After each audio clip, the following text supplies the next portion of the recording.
Hello everyone, second class పూచిన పూలు పాఠంలో కొమ్ము, కొమ్ము దీర్ఘం, ఋత్వం పదాలు పరిచయం చేయడం కోసం తయారు చేసిన ఈ అందమైన పదచిలుకలు ఎలా ఉన్నాయో కామెంట్ సెక్షన్లో రాసేయండి. అయితే ఒక్కొక్క చిలుకను పలకరిద్దామా? కుడి, కుడి. చిలుక, చిలుక. సూది, సూది. ఈ చిలుక తూనీగా అనే పదాన్ని పట్టుకుంది. ఈ చిలుక ముఖం అనే పదాన్ని పట్టుకుంది. ఈ చిలుక కూడిక అనే పదాన్ని పట్టుకుంది.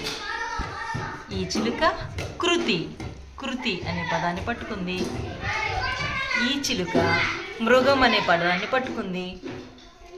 ఈ చిలుక వృక్షం అనే పదాన్ని పట్టుకుంది.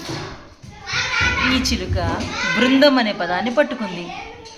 అయితే ఈ చిలుకలన్నిటిలో కూడా కొమ్ము, కొమ్ము దీర్ఘం, ఋత్వం పదాలు దాగి ఉన్నాయి.